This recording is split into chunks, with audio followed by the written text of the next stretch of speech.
Assalamualaikum warahmatullahi wabarakatuh. Anak-anakku kelas 7 yang Ustazah cintai, selamat datang di MTS Hidayatun Najah. Di sini Ustazah akan menyampaikan tata tertib dan program kesiswaan MTS Hidayatun Najah. Sebelumnya, perkenalkan, nama Ustazah ialah Devi Narirati. Nama panggilan Ustazah Devi. Di sini Ustazah sebagai Wakil Kesiswaan yang akan menyampaikan tata tertib dan program kesiswaan dalam MTS Hidayatun Najah. Oke, langsung saja Ustazah akan bacakan. Yang pertama, tata tertib MTS Hidayatun Najah tahun pelajaran 2021-2022. Pertama, tata tertib di kelas. Siswa harus hadir di madrasah paling lambat 5 menit sebelum jam pelajaran dimulai. Selanjutnya, siswa yang terlambat tidak diperkenankan masuk kecuali dengan izin guru piket kelas. Selanjutnya, selama pembelajaran berlangsung, siswa tidak boleh keluar kelas atau madrasah tanpa seizin dari guru yang sedang mengajar atau guru piket. Pada waktu pergantian jam pelajaran, siswa harus tetap berada di ruang kelas dan menunggu guru berikutnya untuk masuk.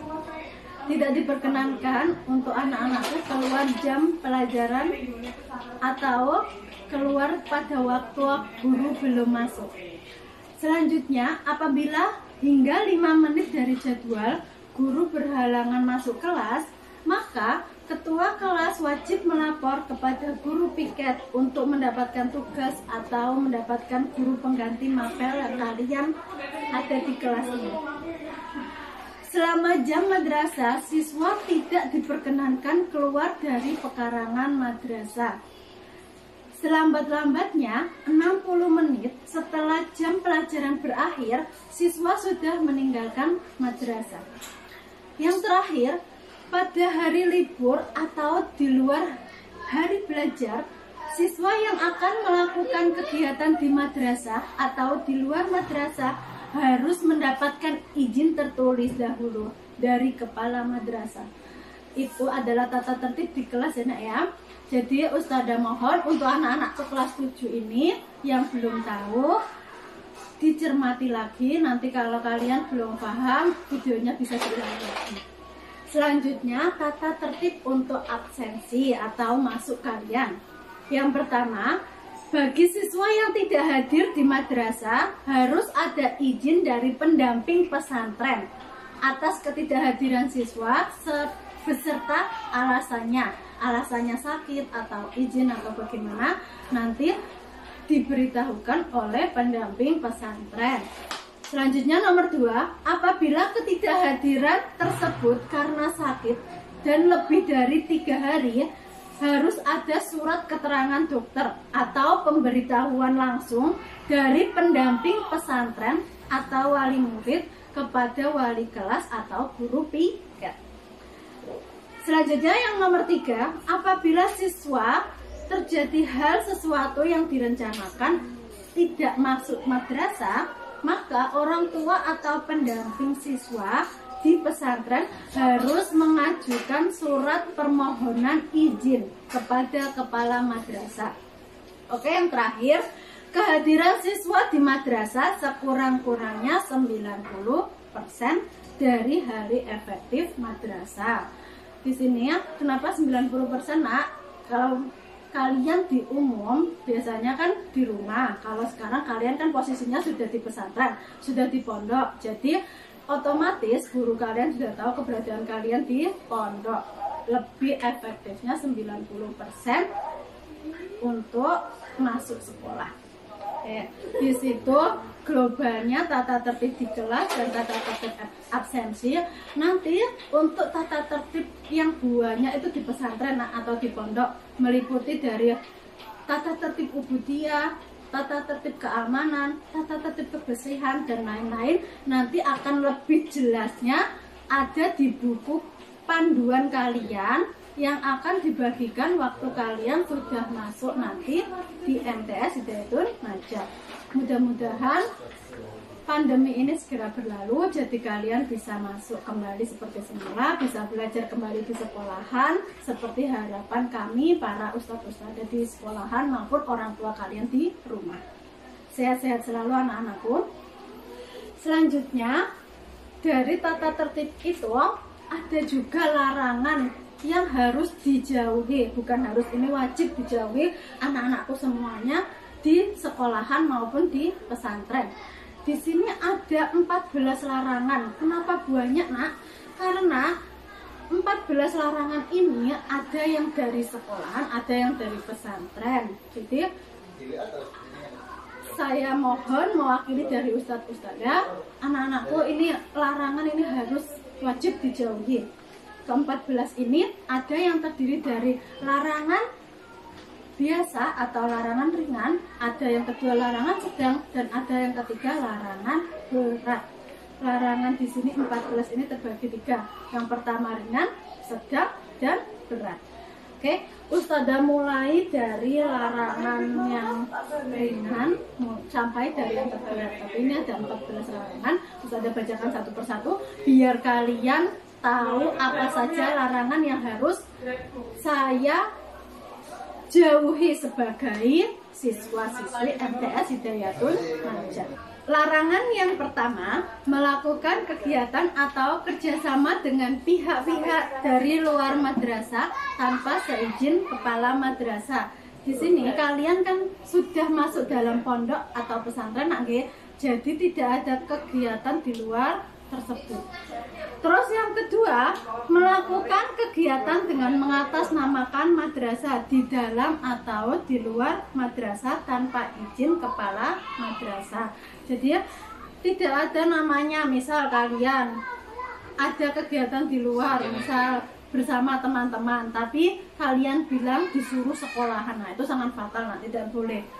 Dalam hal ini akan sangat ditindaklanjuti oleh sekolahan. Nomor 3, membawa atau mengkonsumsi rokok bagi yang muslim. Ustadzah yakin kalau muslimah tidak ada sampai yang suka rokok. Nah, ini tidak diperbolehkan juga di pesantren membawa atau mengkonsumsi rokok.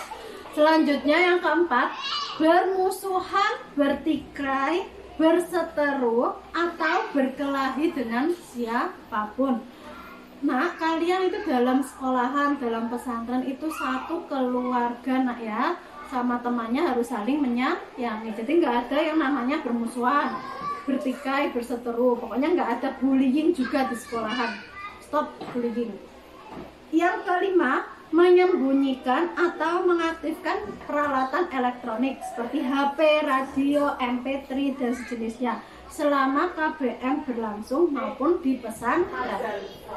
Kalian sebelum masuk di sini kan disuruh bawa barang, enak ya. Nah, barang-barang itu harus yang dibawa di sekolahan. Jadi tidak ada menyembunyikan MP3 nanti biar bisa dibunyikan di sekolahan, itu tidak ada, nak ya. Akan ada checklist barang. Tapi ya, yang namanya manusia, siapa tahu kenapa kok dimasukkan dalam larangan, siapa tahu nanti ada di luar itu pada waktu kalian di pondok ada yang menyelipkan HP atau apa di luar jam kiriman atau jam sambangan. Terus selanjutnya yang keenam, mendistribusikan atau memberikan informasi elektronik yang memiliki muatan yang melanggar kesusilaan, penghinaan, pencemaran nama baik, atau pengancaman dengan sengaja dan tanpa hak. Nomor 7, menyebarkan berita bohong atau hoax dan menyesatkan dengan sengaja dan tanpa hak yang mengakibatkan kerugian dalam transaksi elektronik. Jadi kalau kalian seperti di sini kan waktunya pandemi, nak ya, apalagi HP itu yang namanya HP, bisa saja ada berita apa kalian langsung buat di story. Nah, jangan seperti itu, nak ya. Selanjutnya nomor 8, menyebarkan informasi dengan sengaja dan tanpa hak yang ditujukan untuk menimbulkan rasa kebencian. Di sini kalian dalam sekolah maupun pesantren, nak, tidak ada yang namanya benci, saling benci membenci, saling hasut menghasut, menyebarkan syarat dan sebagainya. Nomor 9, mengirimkan informasi elektronik atau dokumen elektronik yang berisi ancaman kekerasan atau menakut-nakuti yang ditujukan kepada pribadi dengan sengaja. Biasanya contoh saja, ini semoga kalian terhindar dari semua ini ya nak ya. Jadi ada yang biasanya WA sama temannya menakut-nakuti ya, minta uang lah dan sebagainya, maka tidak dianjurkan di sekolahan kita. Nomor 10, membawa atau mengkonsumsi narkoba dan minuman keras. Apabila mendalik, Ustazah yakin kalian anak-anakku yang baik, yang soleh-soleha, tidak mungkin ada yang sudah mengkonsumsi narkoba maupun minuman keras. Selanjutnya nomor 11, melakukan perjudian atau membawa kartu atau barang atau alat permainan yang berkonotasi atau biasa dipakai untuk berjudi. Contohnya biasanya kartu yang dipakai seperti remi, domino. Nah, itu tidak diperbolehkan dibawa di sekolah ataupun pondok karena bisa berkonotasi untuk berjudi. Selanjutnya nomor 12, membawa senjata tajam, senjata api atau barang yang bisa menimbulkan kecelakaan dan bahaya. Kemarin sebelum kalian masuk itu kan sudah di checklist barang-barang bawaan kalian. Jadi misal ada yang bawa senjata tajam seperti pisau, ada yang membawa korek api, itu maka akan disita, tidak diperbolehkan. Nomor 13, membawa bacaan alat atau barang yang berkesan mengandung unsur pornografi atau kekerasan. Nah, di sini ya, contohnya misal seperti majalah, komik atau novel. Jika ada gambar-gambar yang tidak senonoh mengandung unsur pornografi, maka dari sekolahan akan kami tindak tegas. Selanjutnya nomor 14, yang terakhir, berpacaran atau bergaul tanpa mengindahkan norma-norma agama, etika maupun adat istiadat ketimuran. Jadi di sekolahan, baik di sekolahan maupun di pesantren nak lihat dimanapun berada, untuk poin nomor 14 ini ya, berpacaran atau bergaul dengan lawan jenis sangat berat nak, bisa saja sampai konsekuensinya dikembalikan kepada orang tua. Jadi Ustazah mohon kepada anak-anakku kelas 7 yang baru ini, larangan yang harus dijauhi ini tolong dijauhi beneran, terutama untuk poin-poin yang pelanggaran berat ya nak ya. Ini demi kalian sendiri sebagai siswa MTS Hidayatun Najah. Konsekuensinya ini ya terdiri dari 3 nak. Yang pertama tahap pembinaan. Jadi misal kalian melakukan pelanggaran atau larangan yang pertama, maka kami dari pihak sekolahan akan memberikan pembinaan. Terus misal jika kalian kok tetap melanggar, yang kedua kami akan memberikan skorsing kepada kalian nak ya. Bisa skorsingnya tidak diperbolehkan masuk sekolah atau yang lainnya, berupa yang lainnya, bisa harus membayar dengan apa dan sebagainya. Terus yang ketiga adalah untuk yang paling berat, yakni semoga tidak ada, yakni dikembalikan kepada orang tua. Itu saja tata tertib serta larangan yang Ustazah beritahukan dalam acara kali ini, dalam acara MOPD ini. Semoga kalian bisa paham, semoga kalian bisa menerapkan tata tertib yang ada di sekolahan dan bisa menjauhi larangan yang tidak diperbolehkan di sekolahan maupun pesantren. Untuk tata tertib serta konsekuensi-konsekuensinya untuk lebih lengkapnya nanti ada di buku panduan kalian pada waktu kalian masuk sekolah kembali. Mudah-mudahan pandemi ini segera berlalu. Jaga kesehatan nak, supaya kalian bisa masuk kembali di sekolahan seperti yang diharapkan oleh ustadz-ustadzah beserta orang tua kalian di rumah. Jaga kesehatan selalu. Selanjutnya di sini ustadzah akan memaparkan program-program yang ada dalam kesiswaan. Yang pertama, pendampingan wudhu serta pendampingan sholat. Sholat wajib maupun sholat sunnah, mulai dari qiyamul lail sampai sholat isya. Oke. Selanjutnya program pembiasaan berbicara. Nah, di sini program pembiasaan berbicara yang didamel ialah basa krama inggil.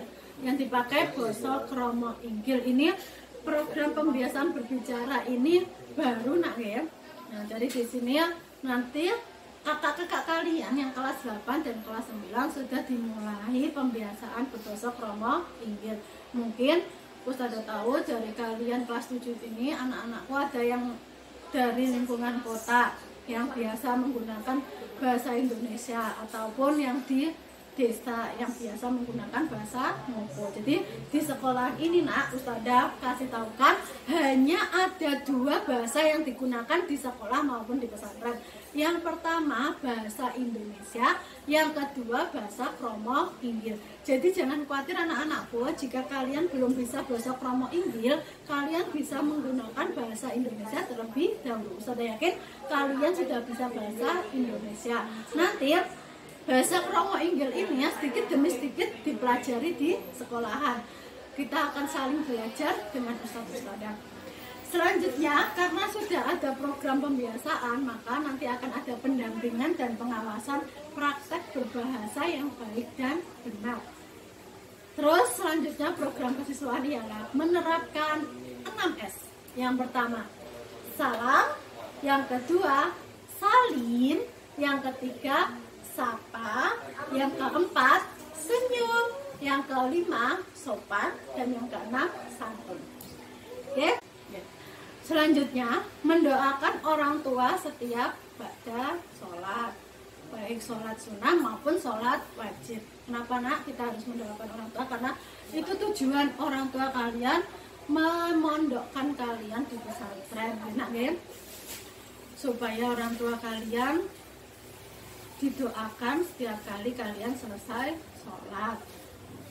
Selanjutnya pengawalan terhadap aturan atau tata tertib. Di sini jadi kalau tata tertib ada di sekolahan maka harus dikawal oleh ustazah baik di kelas maupun di luar kelas. Nanti ada koordinasi dari ustazahnya. Seperti di kelas itu yang mengontrol ialah walas kalian, wali kelas kalian yang wajib mengontrol kalian di kelas. Selanjutnya di luar nanti ustazah.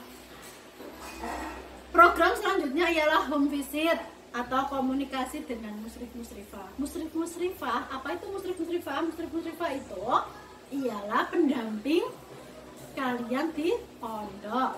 Nanti setiap satu kamar akan ada musyrif atau musyrifahnya.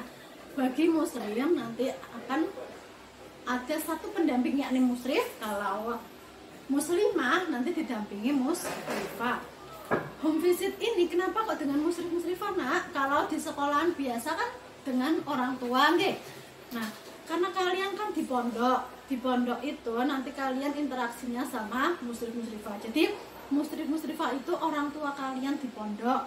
Kalau kalian ada masalah, ada apa, ceritakan dengan musyrif-musyrifah kalian supaya masalah kalian bisa terbantu. Maka dari itu home visit juga dilakukan oleh musyrif-musyrifah sebagai bapak ibu kalian di pondok. Selanjutnya program dari kesiswaan ialah lomba-lomba dalam PHBI, Hari Besar Islam. Nanti kalau Hari Besar Islam kita kan kalau sekolah di luar libur, kalau kita kan liburnya tetap di pondok. Nah maka akan ada lomba-lomba. Insya Allah lomba-lombanya itu asik nak untuk kreasi kalian. Ada lomba olahraga, ada lomba hafalan Quran, ada baca kitab dan sebagainya yang bisa sesuai potensi kalian. Oke. Selanjutnya program kesiswaan ialah ekstrakurikuler. Ekstrakurikuler ini berada di jam luar sekolah karena kalian di sekolahan hanya 5 hari, yakni mulai hari Senin sampai hari Jumat. Maka hari yang di luar sekolahan yakni hari Sabtu digunakan untuk ekstrakurikuler. Ekstrakurikulernya ada berapa ustazah? Ada 2 macam. Yakni yang pertama ekstrakurikuler wajib, yang kedua ekstrakurikuler pilihan. Ekstrakurikuler wajib ialah pramuka. Pramuka untuk melajari kalian berkelompok, pribadi yang mandiri, pribadi yang tangguh. Jadi di semua sekolahan harus ada pramuka. Terus yang kedua, ekstrakurikuler pilihan terdiri dari 9 macam, banyak pilihannya. Nanti kalian bisa memilih salah satu dari ekstra pilihan. Ada 3 ekstra pilihan unggulan di MTS Hidayatun Najah. Apa saja itu? Yang pertama kaligrafi, yang kedua olimpiade, yang ketiga MTG. Selanjutnya ada cooking, sepak bola, albanjari, seni bela diri, atletik, green club. Nah, jadi 3 unggulannya kaligrafi, olimpiade, MTG. Misal dari 9 pilihan itu tetap kalian pilih salah satu. Nah, andaikan ada anak-anak yang tidak suka dari 9 itu, tetap masih milih salah satu, cuma bisa ditulis keinginan kalian, bakat minat kalian yang tidak ada di 9 itu bisa kalian tulis sendiri. Misal contohnya, aku sukanya piano, berarti aku pengen ada ekstrakurikuler piano. Nah, di sini bisa jadi kami akan interaksi dengan, berkomunikasi dengan orang tua kalian. Kalau orang tua kalian setuju ada les piano dengan berbagai pertimbangan, nanti akan diadakan. Tapi kalau komunikasi kita tidak bisa, berarti mohon maaf, hanya 9 pilihan itu saja yang ada di sekolahan MTS Hidayatun Najah yang wajib kalian pilih. Selanjutnya pelatihan public speaking. Nah, public speaking di sini di MTS ini terdiri dari 3 bahasa. Yang pertama bahasa Inggris, yang kedua bahasa Arab, dan yang ketiga bahasa Krama. Di sini pelatihan public speaking ini yang dulunya masuk ke ekstrakurikuler akan dijadikan pembiasaan dalam kultum yang diadakan setelah libur. Bahasa Inggris, bahasa Arab, dan bahasa Krama akan dibedakan per bulan. Misal untuk bulan Agustus nanti ialah bahasa Krama. Jadi anak-anakku yang dapat bagian bahasa Krama nanti ada jadwalnya yang sudah dibuatkan Ustadz itu sudah belajar. Nanti pembukaan dan penutupnya menggunakan bahasa Krama. Tengahnya nanti diisi oleh anak-anakku dengan materi yang kalian inginkan. Selanjutnya pembiasaan salim yang benar dengan ustadz seperti apa. Pelatihan penyambutan tamu, ini yang penting juga nanti ya, karena kita di pondok, insya Allah tamunya akan banyak nanti, dari mulai ada kiriman barang, ada sambangan, ada yang dari luar mau datang ke sekolahan, maka kita akan mengadakan pelatihan untuk penerimaan tamu untuk anak-anakku sekalian. Di sini juga ada program peduli sampah. Nanti ya, program peduli sampah ini berhubungan dengan ekstrakurikuler Green Club. Nanti Green Club anak-anakku yang suka menanam bunga atau apa, nanti ya bisa mengikuti Green Club sekaligus ada program peduli sampah. Sampahnya dipilah, nanti bisa dijual di bank sampah. Nanti bisa menghasilkan ekonomis. Selanjutnya yang terakhir, lomba kebersihan kelas. Nah, lomba kebersihan kelas ini ya Ananda, insya Allah nanti tahun 2021-2022 ini ada 10 kelas. Nah, 5 kelas muslim, 5 kelas muslimah. Nanti akan ada lomba kebersihan kelas dan insya Allah ada piala bergilir dari kepala madrasah. Sudah, sekian itu program dari kesiswaan. Kurang lebihnya nanti ya kalian bisa menanyakan waktu kalian sudah kembali ke pondok atau sudah masuk sekolahnya. Ustazah berharap jaga kesehatan kalian meski di rumah saja, tetap memperhatikan protokol kesehatan, selalu berdoa semoga pandemi cepat berlalu. Ustadz-ustadzah sudah menyambut kalian, Ustadz-ustadzah sudah menunggu kalian dengan senang hati untuk datang ke MTS Hidayatun Najah. Selamat datang anak-anakku kelas 7 MTS Hidayatun Najah. Semangat MTS Hidayatun Najah, solid dan berprestasi. Wassalamualaikum warahmatullahi wabarakatuh.